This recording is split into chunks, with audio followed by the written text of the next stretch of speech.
Naiyak si Kim Joo sa sorpresa ng dalawang pamangkin na sina Rain at Liam para sa kanyang birthday. Hindi kasi akalain ni Kim na mag-e-effort ang dalawang bagets para ipamper siya at ang mga ito ang sumagot sa napili nilang restaurant. Nasa IG post ni Kim ang kwento at video kung saan siya naging emosyonal dahil sa pagmamahal, sorpresa at appreciation ni Rain at Liam. Sa video, mapapanood na ipinapakita ni Kim ang Tupperware na sinisipat-sipat dito sa una at nalantad nga na punong-puno ito ng pera. Nag-ipon pala ang dalawang bata ng funds para ipang-treat sa kanilang auntie na si Kim at sila ang magpapakain dito. Salaysay ng dalawang bata sa parehong post. January pa lang naglagay na sila ng mga pera nila sa Tupperware mula sa kanilang mga baon. Kwento ng dalawa.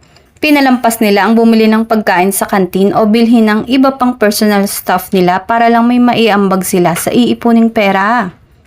Nagbaon na lang raw sila para sa school para hindi nila maggastos ang kanilang allowance. Dinala ng dalawang bata si Kim sa isang resto at sabay-sabay silang kumain.